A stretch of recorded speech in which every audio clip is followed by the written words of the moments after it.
Assalamu alaikum. N'hésite pas à liker cette vidéo et de vous abonner pour aider cette chaîne à partager la voie de la vérité. Merci. dafa am ñuy sukkandiku ci ab xadis di araamal bàyyeekoo ci barab dem ci barab moo xam ziyaar nga fay amal wala conférence ñuy sukkandiku ci xadis bi nga xam ne ñu baree bari dégguñu xadis bi moo tax ñu ciy waru ay njuumte di leen ci dal ña ca des moom dañ koy firee nam leen neexee ña ca des xamuñu sababul wuruudu xadis bi lan moo taxoon xadis bi yonent bi alayhi salaatu wasalaam wax ko ña ca des dégguñu borom xam-xam yi leeral yi nga xam ne indi nañ ko ci xadis bi dañ leen koy dóor rek ñuy wër di wax ci kaw nit ñi di dal ci kaw nit ñi di utiliser xadis boobu ba tax na tey ci xadis boobu la ñuy dëkk amal ci ay leeral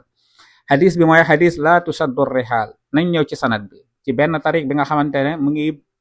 tàmbalee ci abi daawud moo ko jëlee ci musaddad al asadi mu jëlee ko ci sufyaan ibn uyayna pas sufyaanu sawri sufyaan ibn uyayna jëlee ko ci az-zuhri muhammad ibn muslim az-zuhri jëlee ko ci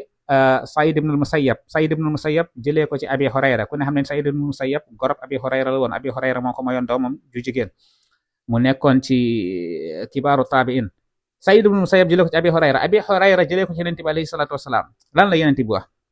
Yonent bi dafa wax ni laa tushaddu rihaal illa ila thalathati masajid masjidil haram wa masjidi haza wal masjidil aqsa xasaba riwaay bi nga xam ne moo ñëw ci sunan Abi Daawud ak ci sunan Ibnu Maaja ñëw na ci Sahih Bukhari ak Sahih Muslim ak ci yeneen sunan yi yeneen sihaahi ala kulli haal boo firee zaahiru hadis bi bu leen takk tukki lu dul ni da ngeen jëm ci ab jàkka joo xam ne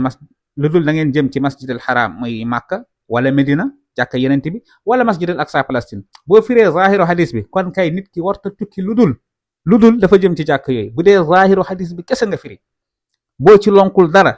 day araam nga bàyyi ko di tukki jëm ci beneen barab bu dul barab yi yenent bi wax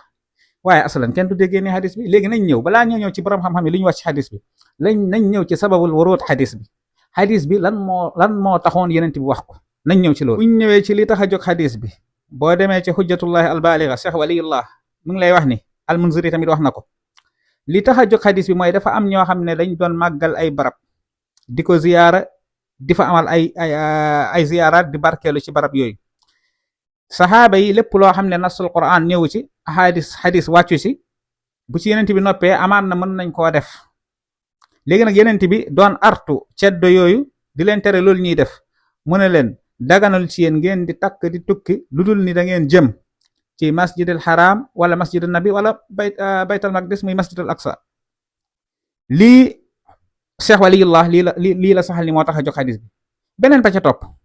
léegi ñi nga xam ne dañuy bàyyee ko ci barab dem ci benn dëkk amal fa ay ziyaar wala amal fa ay waxtaan wala amal fa ndaje wala amal fa conférence te loolu salafi suufi ñëpp dañ ciy dugg ndax xadis bi ñoom lay waxal déedéet yeneen borom xam-xam yi dañoo wax ni nëzër lañ ci jublu nëzër ni di nga takk dem ci benn jàkk jullee fa moo xam ñaari rakka wala ñetti rakka daganul nit ki di nëzër bàyyeekoo ci ab barab nëzër bàyyeekoo ci ab barab dem ci beneen barab dara yóbbu ko ci barab boobu lu dul jullee fa ñaari rakka wala ñetti rakka wala ñeenti rakka yaa xam nëzër boobu lañ tere bokk na ci borom xam-xam yi nga xam ne ñoom ñoo saxal ni hadis bi kat nëzër lay wax nit ki warta nëzër ni day dem ci benn jàkk di fa jullee ñaari rakka wala ñetti rakka wala ñeenti rakka lu dul ci jàkka yi yenent bi wax alxataabi imaam alxataabi loolu la wax cheikh abdul aziz ad-dahlawi loolu la wax imaamul xaramayni loolu la saxal ñenn ci shaafi'i yi loolu lañ saxal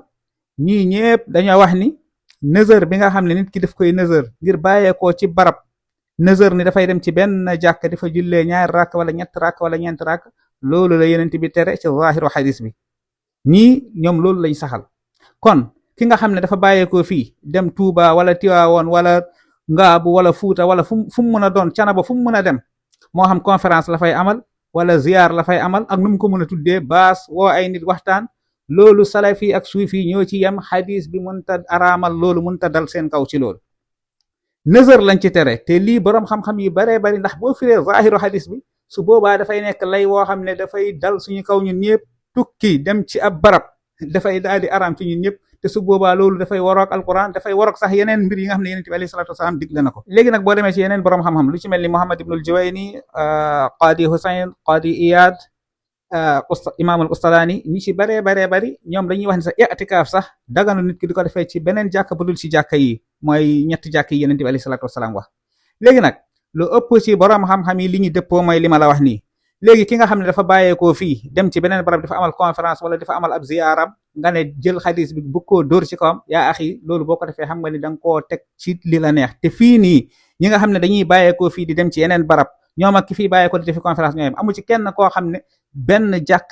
képp moo la tax a jóg wala ba pare sax bu la jàkk ji taxee jógit bu la jàkk ji taxee jóg te nësëroo xadis bi mënut a dal sa kaw kon yaa axi ngal la bu ñuy wax ci xadis yi wala di waxal yeneen bi alayhi salaatu wasalaam nañ fexe li ñuy wax benn nañ ko maîtriser wala ñu leeral lépp leeral li ci borom xam-xam wax moo gën sukkandiku ci benn déggin wala sukkandiku sa benn borom xam-xam bëgg cee takk umma bi wala mbooloo ñoom ñëpp bëgg a bonal seeni jëf loolu àndut ak insaaf ànd ak ragal yàlla ci xam-xam xëy na liñ ci bëggoon leeral bari na trop waaye nañ yemandi fi incha allah defaat ci beneen partie ci suñu YouTube Xamle TV nga xam ne ci lay gën a yaatu wasalaamu aleykum wa rahmatullahi wa barakaatu.